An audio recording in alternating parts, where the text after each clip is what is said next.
All right, welcome everybody. It is 9:31 a.m. East Coast, United States. This is April 24th, 2024, and you are listening to Business on the Block, episode 77, TikTok Tension. This week on Business on the Block, we're going to explore what the U.S. Congress, which has moved to ban TikTok unless ByteDance sells the platform. But who might emerge as potential buyers? We'll find out. Meta's got a new AI tool that's making waves, but not for the right reasons. And a U.S. presidential candidate wants to bring transparency to government spending by putting the entire U.S. budget on the blockchain. Could this concept revolutionize public finances? This week, we're going to dig into the latest in tech, business, and blockchain. Business on the Block is your weekly insight into the digital business evolution. And I am joined, as always, by my lovely co-host, Michelle Peterson-Clark. Hi, everyone. And Mike Neubauer. Hello, hello. Michelle will bring the marketing insights. Mike brings the operations. And my goal here is to bring some business strategy. All right, I'm taking us into story number one. This is coming courtesy of CBS News. The U.S. TikTok ban moves closer. In the United States, Congress has approved a bill that will include a ban on TikTok. This legislation is heading to President Joe Biden's desk for approval this week to become a law. To avoid this, ByteDance has 9 months to sell their ownership in the platform. Likely bidders for this would include Microsoft, Oracle, and private equity interests. So, for some thoughts on this, let's start off with you, Michelle. What are your thoughts on the TikTok tension? Look, I should actually be Mike today, I think, because I feel conspiracy all over this, really. If you read the story, you'll realize that it talks about who's going to be the ones that benefit the most. Now, obviously, it's going to be other social media platforms, the majority of which are owned and housed in America. So we've got the Facebooks and the Twitters and the Instagrams of this world, who the article points out they think about 60% of those users will move over to those platforms. Now, I'm not sure about those sorts of numbers because I'm sure half these people have Instagram accounts anyway, for example, maybe not Facebook. But I just feel that it is a move to shore up not just American business interests, but also keeping control of the narrative of what's going on in the world in American hands. So we know that, a lot of people now younger people particularly talk about getting their news and information from TikTok. And so I think that from that point of view, it's an issue for American Congress and politicians who don't want that kind of influence over their population. Control the narrative. Interesting, Michelle. Mike, what are your thoughts around what's happening with TikTok right now? So any long-term listener of this show knows my absolute disdain for some of these big tech companies, Facebook, Google. They can't hold a candle to my distaste for TikTok. And again, you're talking about an algorithm that's not predicated on predictive behaviors or any sort of search engine behaviors. It's really predicated off of image recognition software, and that is extremely dangerous. So from a geopolitical perspective, we want to make sure that this obviously does not become a security risk, and that there's influential pieces that could easily be pumped out to, I guess, idiots that would absorb this information as gospel truth. Now, Michelle, you're right. This has become the new mainstream news platform for whatever reason. And that's just mostly because it can get in front of them as many eyes in as fast as time as possible. However, as we all know, this does not really indicate accuracy, and sometimes that leads to even more problems if the cat is let out of the bag too quick.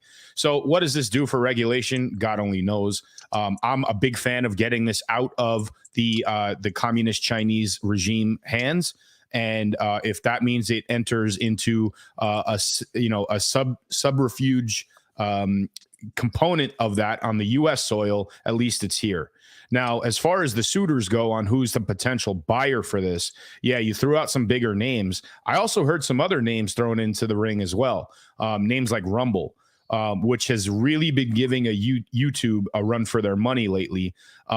They would shock the world if they ultimately get their hands on this particular platform. Is it possible? Who knows? I mean, they're probably fourth or fifth in line, but I really feel that if there's a play that they can make with that, they would potentially be a more secure candidate than any of the other bigger tech platforms that are out there.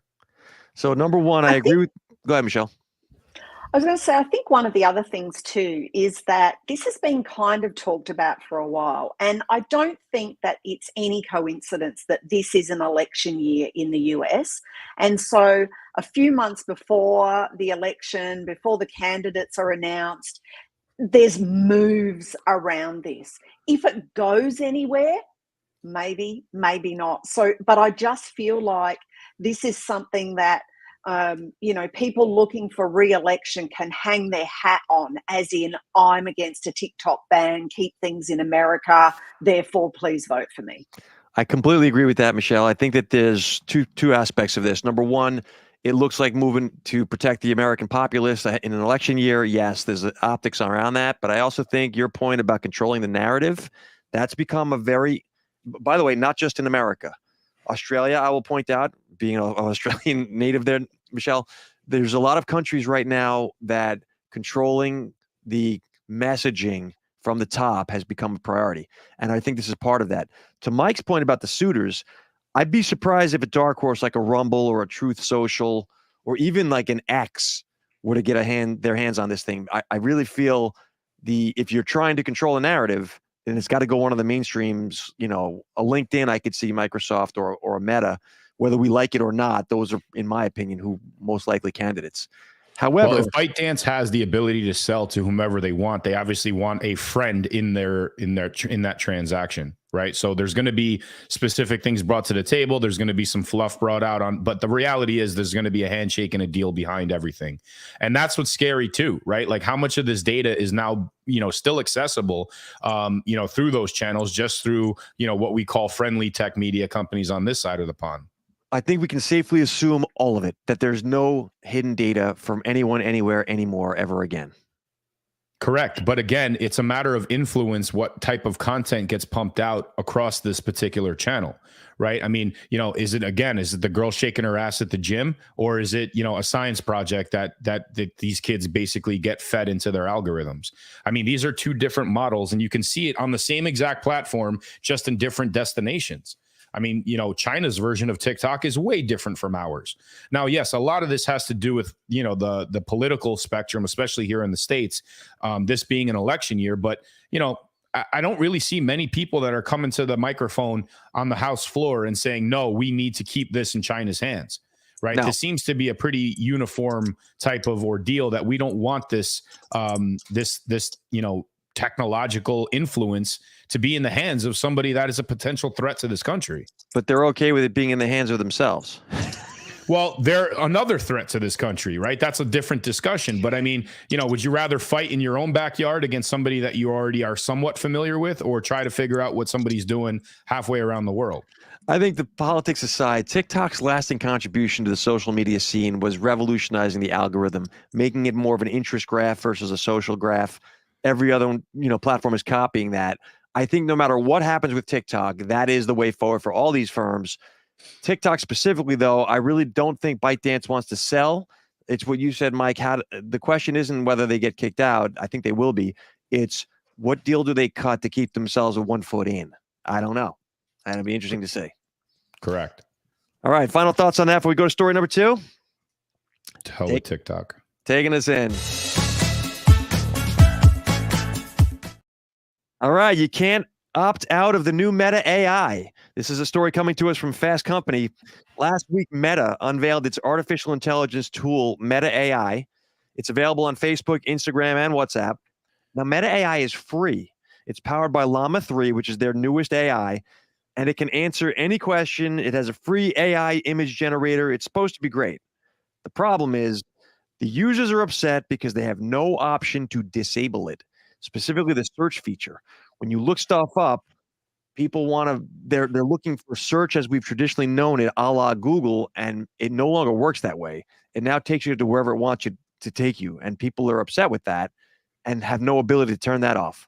So Meta's getting a lot of flack and pushback. If you follow this on X right now, the conversations have been very angry. Thoughts around this, Mike? We're going to start with you. I feel like this is close to your world. What do you think about the new Meta AI? I know what you think about Meta, but what about the product? So I'm going to take a 90-degree turn on this, and I'm just going to blame U2. The band U2. Like, all this started when they felt that they could just basically airdrop their album on people's devices, and they didn't have a say in it. They didn't have an indicator on what was on there. Like, all of this just basically appeared one day. Well, all of this just appeared on WhatsApp and all these Meta platforms now. And now, you know what? Tough shit. You don't have anything to say about it. This is not the way that these companies should be conducting themselves. And frankly, you know, if people, I guess, again, the power lies within what people are going to be able to do with it. If they don't like it, stop using the platform. Again, if everybody in the world stops using this stuff for a period of at least 6 days, they're bankrupt. They're dead. There's no way that they can survive. But, you know, for them to basically just thrust this technology in people's laps, this is not a quote unquote tool that is designed to help people. This is just another medium of collecting that respective data. And you can call it whatever you want. It's an extension of their algorithm that they've already, you know, created in this monster with all these tentacles in everybody's websites and everybody's marketing campaigns. This is just an extension of all of that. And they, again, just basically embedded it in there. One day you woke up and now all of a sudden you have this tool, quote unquote, that you can easily access. But how much of this information from stuff that you don't want it to access is it accessing automatically? And this is a very important question that has to be asked. And if we can't get the answers to it, stop using the damn platform. Mike, just breathe deeply and think of something relaxing. I can't. Tell We're us what talking you about really Meta. feel, Mike. Michelle, what do you think about this? Meta AI, can't opt out of it. What are your thoughts? So we have talked before, haven't we? A couple of last week, maybe the week before, maybe both weeks, about how the platforms are running out of information to train their models, aren't they? And so they've been accessing things that, things like YouTube videos and all of that stuff that we didn't know about before, and they've been doing that. This to me smacks a little bit of that, in that if you can't opt out of it, you are therefore unwillingly, I guess, assisting them with their LLM learning new things and being better, or not necessarily better, having a vaster database. And we talked in our group chat during the week. I actually don't have it yet in my messenger chat, but one of our kids do, and my oldest son has it, and he was testing it out in our group, in our family chat this week, and it had been trying to press it to do things that we know other models have had trouble with. So, things like show me an Arab man riding a bicycle or something like that. And it says, I'm sorry, but I can't show you that right now. An accurate portrayal of George Washington? Can we at least start with that one? George Washington as a black female was actually quite entertaining. I bet. And so when you actually ask it for things that are real, like, an Arab man is an actual thing, it wasn't able to do that. But then he asked it, and he, was, I guess, trying to be controversial and a bit, tongue in cheek. And he would say, well, can you do me a picture of a concentration camp, or, something like that? And can you add this to it? And can you add that to it? And it would do all those sorts of things. But when you asked it to talk about general real people in real kind of situations, it sort of does the, oh no, we can't be racist kind of card, which is interesting. And so we get to this point where it will show us things that aren't real, but when you ask for stuff that is real, it kind of plays the, oh, we could get into trouble, we better not do that card, which I don't understand how they how they don't think giving us something that isn't real but controversial is not a problem. Right. So This Go ahead, is a Mike. big problem that we discussed when this thing first emerged, right? So at some point, there's going to be a crossover in the curve between people calling bullshit on the output that these algorithms pump out and people thinking, oh, well, I guess this is true. So are we training our own thought processes around the output that these AI systems are pumping out? If the answer is yes, it's a very slippery slope, and that crossover within those graphs are going to happen sooner rather than later. But let's remove everything AI and let's just pretend that that is just a title that they throw into this. What if this is nothing more than their excuse to capture more of this information, more of this data, to turn around and just feed into their same monster system and machine that they've already perfected, turn around and sell that information to companies at the highest bid and, make it seem like, okay, well, this guy shares memes in his WhatsApp. These memes are about this, and this. We can segment that user into this category and then target them using either WhatsApp messages or even Facebook/Instagram concepts. This whole thing is a data mining experiment. That's all it is. This sounds like a business model, Mike. I have 3 thoughts on this. Number 1 is functionality. The fact is that this thing, it will do what? What is it for? Like, they rolled it out, to your point, Mike. I know what they really want with it, but what they're pitching it as an image generator, it's a search helper. It's a very amorphous, gray, fuzzy, why is this thing here? So that rubs people the wrong way. Number 2, we talked at length a few weeks ago about woke AI when Gemini went off the rails with their Black Washington. Like, woke AI that won't give you a picture of an Arab man, for example, Michelle, is a very real thing, and it is very concerning. It's funny at first, but after a while, it gets to the reality of what is truth. And thirdly, control. Like, this is really about boiling the frog slowly, means people don't know that the algorithm has changed. There was a whole cat and mouse game on social early on of, well, the algorithm is acting differently. We should be doing more polls, or we should be doing less. And people would try to figure out what the algo was doing. That was the old days. Right now, this is about, they've just blasted you with a change up that you weren't prepared for. They boiled the frog too quickly. People were upset with this. The lesson, unfortunately, I think will be for these corporates, the illusion of choice has to be maintained. And pop culture, from the Matrix on down to George Carlin, Mike, always discusses you got to let people feel like they're making the choice. They want to give away their data for convenience. They want to do whatever it is that you want them to do, but this is like marketing. You got to get them to want to. My point is, Facebook misstepped again, and this is not, they were a little too fast and people don't like it. So, but the other thing too, I think, is that, some of the images that my son and his friends have created, like, show me an aeroplane flying in front of the Twin Towers in New York City. It will give them an image of that. Those sorts of things are, I'm not saying necessarily should it or shouldn't it or whatever, but, that's a pretty controversial thing to ask for. And for a US company to give it that, except if you ask for, refugee children in Ethiopia, it might not give you that kind of thing. The other thing about that story is, if you go down towards the section where it tells you how you can opt out of it, except you can't opt out of it. Right. And the answer from Meta is, actually, let me quote what the answer is, it may not be accurate or appropriate, and it should not be used to make important decisions. Now, can I remind you about Air Canada and their AI assistant on their app, helping the person whose parent had died and they had to go for a funeral, and later on would not give them the bereavement airfare, and it went to court and they lost, because the AI assistant on their website is an extension of them. Whether they go, oh no, that was a third-party app, sorry, we're not to blame. This is the same thing that Meta is saying about this AI assistant that's in Messenger now. I agree with that 100%. You can't just wave away the rights. The fact is, if you're communicating as a company, AI or otherwise, you're on the hook for it. I don't know if you have notes, Mark, but that first point that you brought up when you gave your comments, I don't know what purpose this is.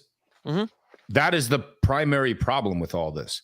They just threw it on people, and people have no idea what it is. They have no idea what its capabilities are, and they're just expected to accept it because it showed up on their WhatsApp one day. We know it just turned up one day. We know what its primary purpose is. It was that they didn't do a good job of marketing for the people to make them believe it was in their benefit.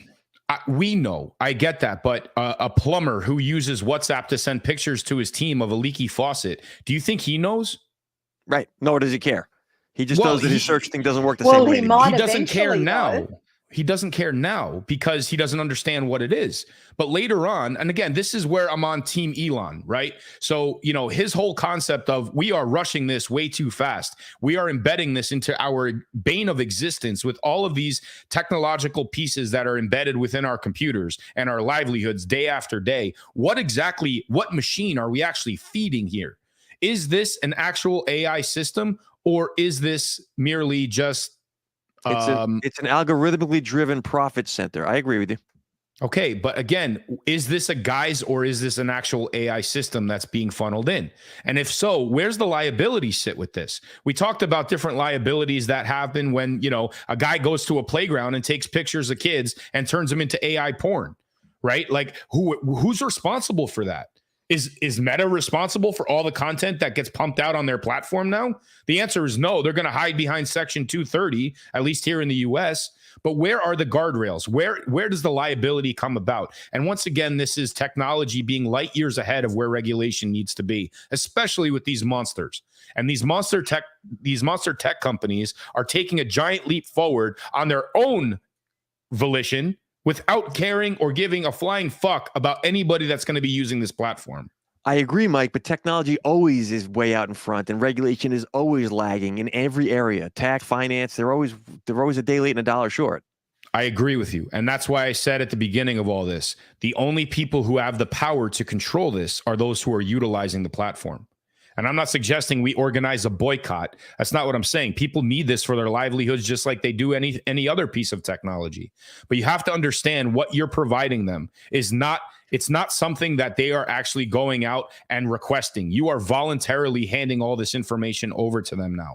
And don't be surprised later on when your privacy and when you start getting bombarded with different information that you didn't ask for, only because they are able to mine out the data that you voluntarily gave them. You raise it. So can I jump in for 1 sec? So my son's actually watching the show and he's putting in our family chat as we're talking about the things we're talking about to see if we can generate images. So the thing that I said about Ethiopian children in a refugee camp, it gave him a picture of that pretty accurate. 2 kids sitting on the ground. But then he said to Meta AI, add guards and a barbed wire fence. And it said, oops, I can't do that image. So then what he did was he's gone down and he's going, can you put a fence? So it then generates an image with a fence. And then he says, can you make a bigger fence? So it makes an image of a bigger fence. And these are all in our chat that I'm looking at now. And then he said, could you add guards to this? And now there's an image of a huge barbed wire fence with refugee kids and guards standing next to them. So it wouldn't give the immediate, oh no, that's not politically correct answer. But by small iterations, you can actually get what you want eventually. And that's creepy. I think there's Go ahead, Mike. Go ahead, Mark. No, the 2 points are, number one, the AI is biased. We know that. People have, it was shocking at first, then it was funny. Now it's like, okay, what's the bias, right? It didn't matter when it was just advertising and they were going to sell you crap to try to get you to buy and click on the banner. It matters when they're trying to tell you what to believe in truth. Go ahead, Mike. So I'm going to bring this back to when we talked about Gemini and where all the comedic memes came from and all that stuff. And again, I've been singing from the rooftops myself on this since this emerged. There are way too many fingerprints still on this, right? There's way too many people that can have an influence on the output that is designed. After all, this is nothing more than a computer program. But what we learned with Gemini, there is nothing wrong with the AI output, right? The AI system works fine. If your son, Michelle, was able to put in that system without any of the influence and the fingerprints beyond it, it would provide what he requested. The problem is that there are filters between the input and the output, before it hits the actual engine, there are filters in place that are designed to pick up on keywords and either kick it back as refuting it or regurgitating the way the input is prompted so that the output pumps out something that's more of this DEI woke inclusion crap that's out there. So these are the fingerprints and the influence that are still very much involved here. But again, I take the plumber, no offense to plumbers. I love plumbers. I need a plumber. Anybody who's a plumber, call me. That guy doesn't understand or care about that.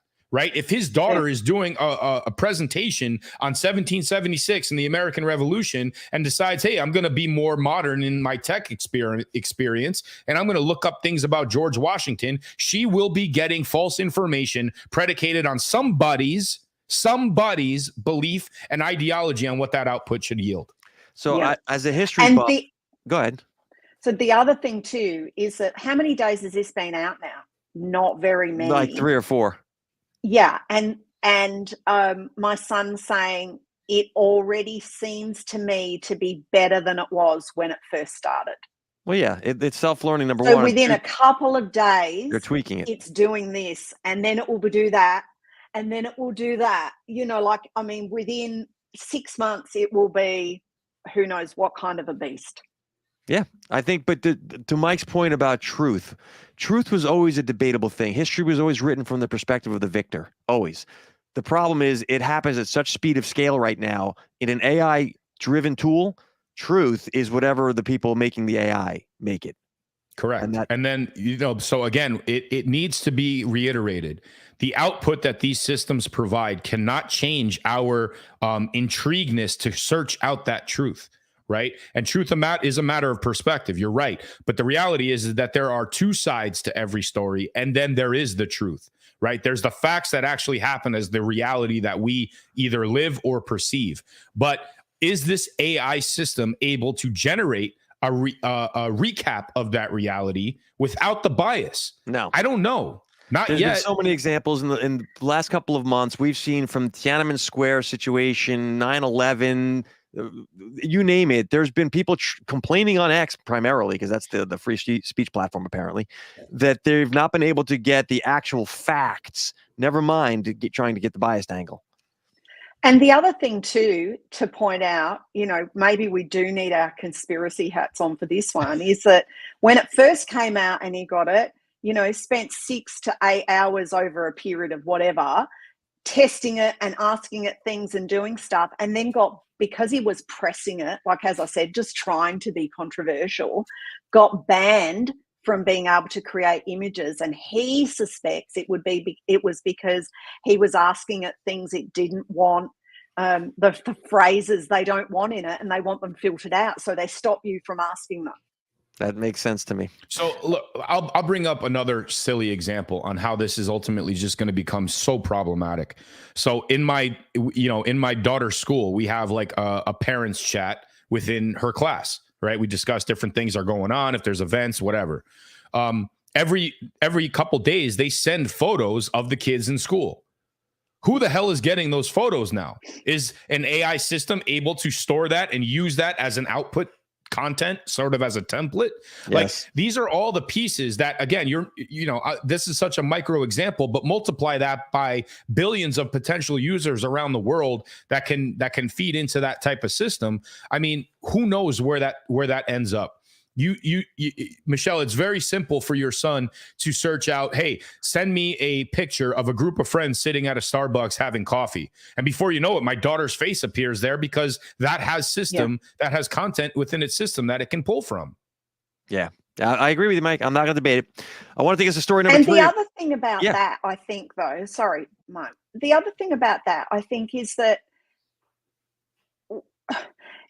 how does that work with, like, for example, in the EU with GDPR stuff, with the privacy? You know, we're constantly, as we've talked about on a couple of other shows, you know, like, terms and conditions have been updated, click here, everyone just clicks it and moves on without actually reading what it is. You know, are they going to, at, you know, point 69.1.3.7 put in, oh, and by the way, we'll use all your information in our AI LLMs? Like, is that what's going to happen? Is I'm that sure how we're that's going already to there, negate Michelle. our ability to privacy? I'm sure that's already the case, and I'm not being funny. I think that the scouring for data, they're so hungry to train these things. I think that's already the case. But this isn't a conspiracy anymore, right? I Like, agree. you know, That's we why we're talk not about wearing hats. Exactly. And that answers the question, Michelle, earlier. Why isn't this conspiracy corner? Because all of these conspiracies were now proven accurate. Our information, our data is their fuel that runs their machine. There's no debate on that at all at this point. All right. I'm taking this as story number 3. We can debate this all day. This is another one. This is getting us a little closer to our roots here. All right. This piece comes off the Hill. Putting the U.S. budget on blockchain. The U.S. presidential candidate Robert Kennedy Jr., who says now that he wants to put the entire U.S. budget on blockchain. That's a quote. This move would allow every American to view every budget item in the U.S. national budget anytime, 24 hours a day. This is groundbreaking. The public accounting of spending would create accountability into how the U.S. government spends taxpayer dollars. This is an interesting concept. I struggled for the folks listening right now to decide whether this was conspiracy corner or not. It's not.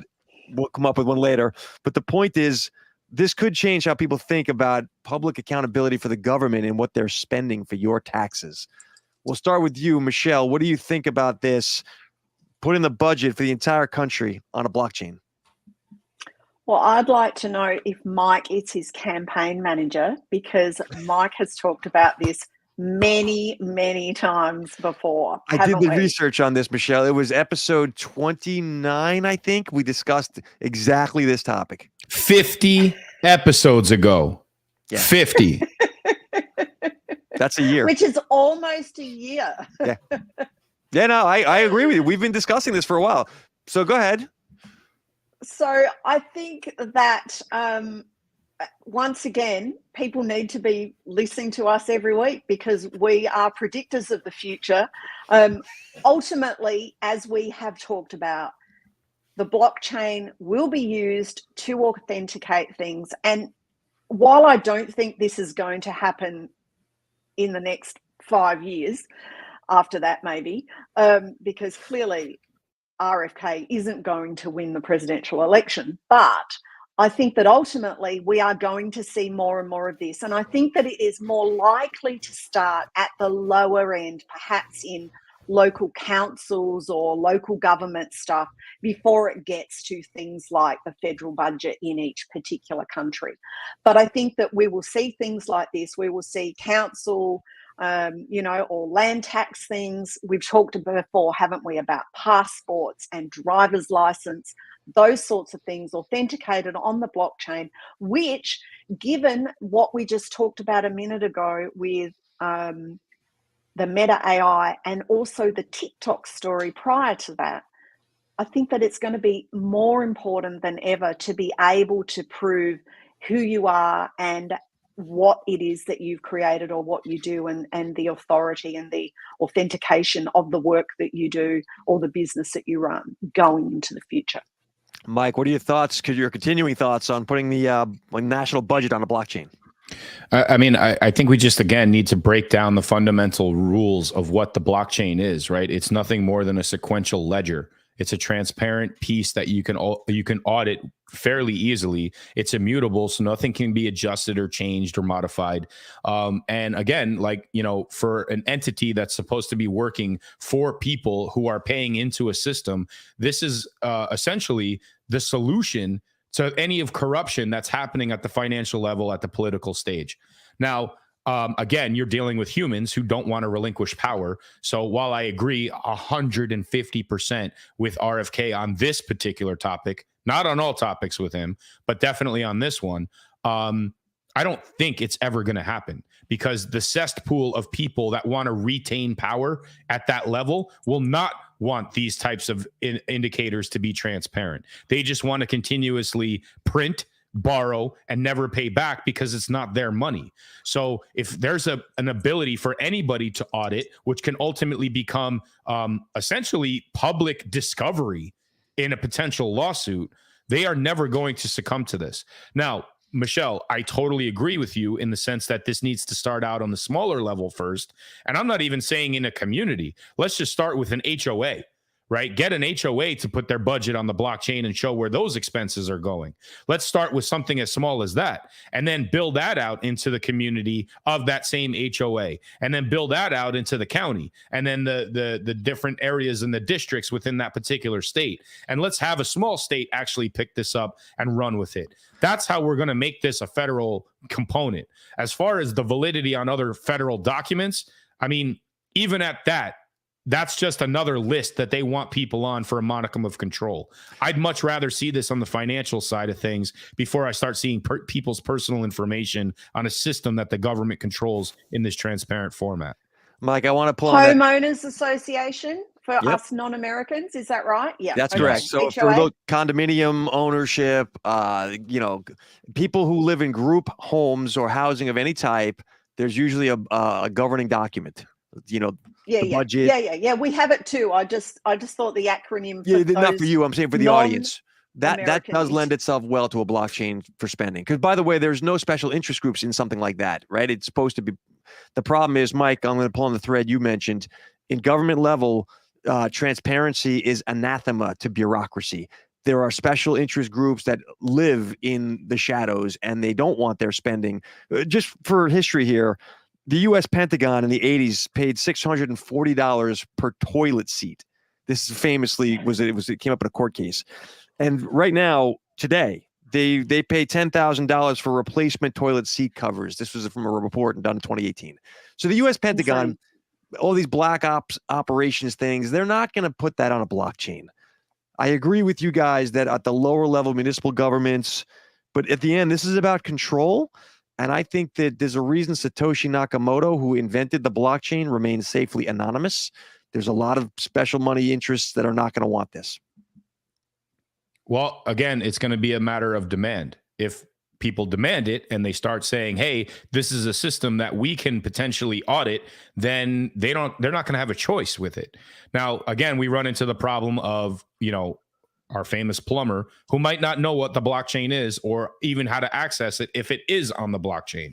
And this is where some of the hardware initiatives and the different onboarding processes need to be simplified. But I also want to stress the importance of security. Right now, there's no major security that could be implemented within a blockchain system. And if it is, transparent, that doesn't only create a transparent element within these walls. It could easily be audited halfway around the world. And is there security implications with understanding how much we spend on toilet seats to somebody in Russia or China? Who knows? Right. All right. I'm going to move us along here because speaking of blockchain, I want to mention the Bitcoin halving, as Michelle would put it, was a non-event. So for those who don't know, a story out of Web3 Daily. On Friday, the Bitcoin halving took place. This cut the daily flow of new Bitcoin entering the market in half, and frankly, nothing really happened. Bitcoin's price stayed around $65,000 a range. It's a little bit above that right now. We are not a crypto show. This is not the focus of this program. But the fact is, in my opinion, this is simply Bitcoin happening the way it's supposed to, right? It is not the trading vehicle that people want it to be. It's merely a store of value, and that price movement isn't part of the whole operation. The concept is this thing is just supposed to provide stability, which it has for a lot of years so far. Thoughts on this one? Michelle, we'll start with you. Well, I mean, we talked about it last week, didn't we? And we talked about the fact that it would have very little impact on the price because, this sort of thing historically in shares never does. I think that it will just continue from here and it will become kind of business as usual. I don't see any, I'm not surprised. Mike, what do you think about this? Bitcoin, non-event? Again, we're turning a mountain out of a molehill by just bringing this up. This is just another event that occurs in the life cycle of what Bitcoin is. I think that if there were day traders out there that were looking to score a big score from this, I think they were sorely mistaken. Now, while you say it was a non-event, right before the halving, Bitcoin was almost down to below 60,000. So it fixed itself very, very quickly. And it's sort of stabilized within this 65 to 67 range right now. But if anything historical has shown us, the tendency for this to move upward on that roller coaster is not far away. I'm not suggesting that's what's going to happen. Again, I just feel like this is just another life cycle on where Bitcoin is. And if people who are expecting it to just basically go to the moon and have all this FOMO and stuff, I think you're sorely mistaken. But we also have to understand the different economic times that we're in between this halving and the last one.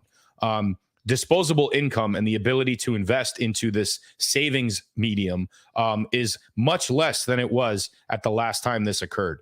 And, there's a multitude of different factors, inflation, geopolitical ramifications, just the overall cost of living is much higher. Your earning per cost on what you spend is much lower. So therefore, you have less disposable income to invest into something like Bitcoin on a regular basis. And that has something to do with it. Will this eventually fix itself over time? I mean, God willing, if the economies around the world start to improve and, everybody gets out of everybody else's way and people have disposable income, I think that we're going to see a resurgence in where Bitcoin and overall blockchain and crypto experiments and projects are going to continuously evolve. I want to tackle that word investing, Mike, for 1 second. And I agree with what you're saying here for the audience listening. And I'm coming off of decades having worked on Wall Street. There's a difference between wealth preservation and speculation. And when people want the price to go up, that is speculation. That is not what Bitcoin is about. Bitcoin is about, because they're printing money, you can preserve the value of your currency in this vehicle, right? You can't print more Bitcoins. 21 million is going to be it. So my point is, there's now a financial Wall Street banking trading interest that has taken a look at this whole crypto space, right? In the last year, we're calling it digital finance. That seems to be the term for it.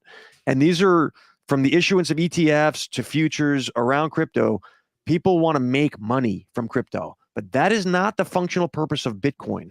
It might be the functional purpose of everything else, including Ethereum, but not Bitcoin. In my opinion, Bitcoin is the perfect preserve of wealth. I'm a big believer that it will go to the moon, but not because the price goes up, because they're printing money. That's going to happen over time, right? Yes, I mean, again, 100%. This isn't going to happen after one event like this. 100%. Okay. I'm going to take us into our favorite section of the show now, everybody.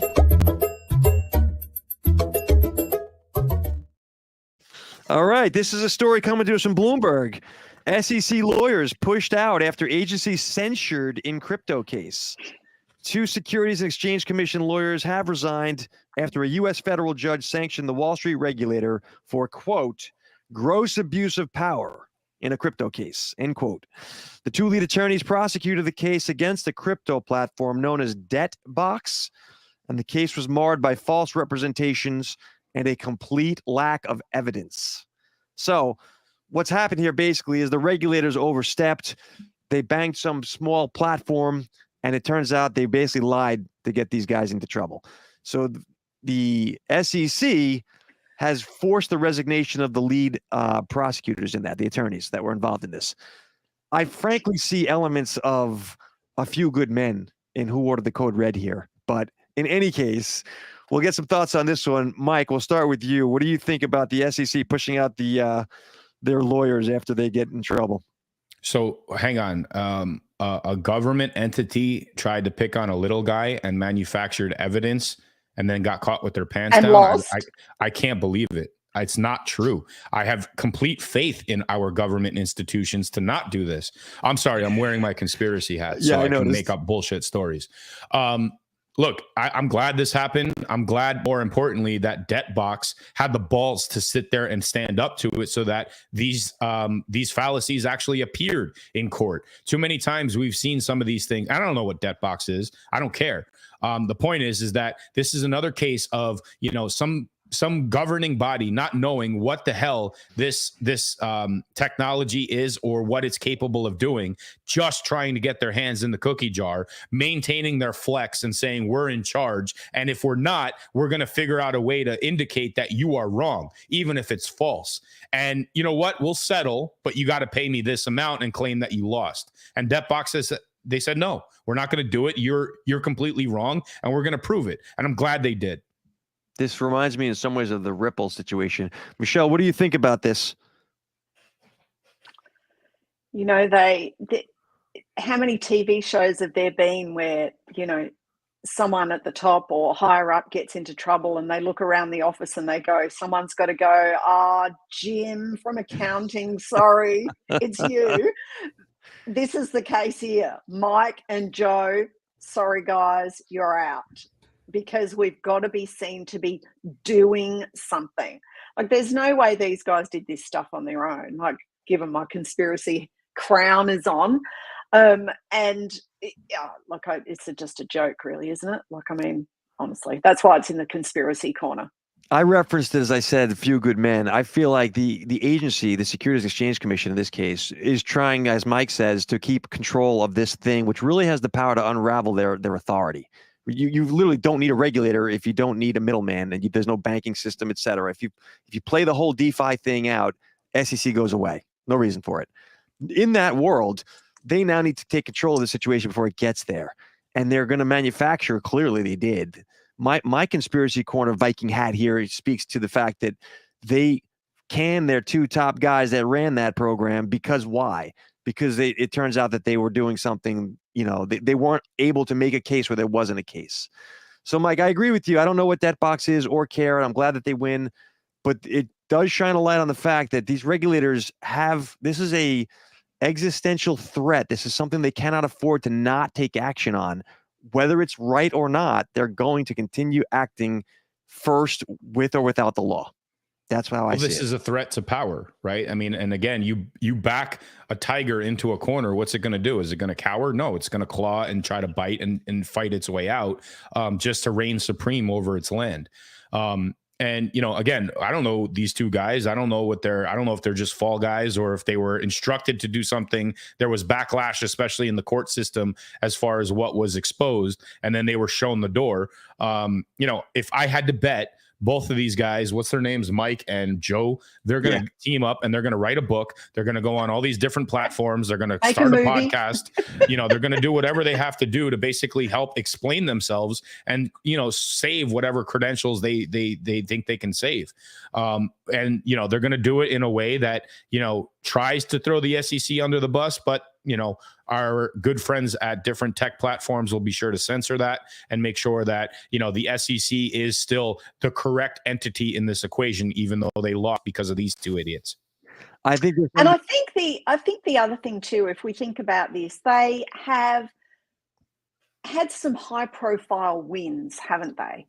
And so therefore they, you know, so we've got, you know, FTX, we've got Binance, you know, they even, in the early days when we first started on this show, you know, find Kim Kardashian, you know, so they've had what they would see as wins, and they'd be going, you know, aren't we good? So therefore now they go, oh yes, we can do this, we can do this, we can do this.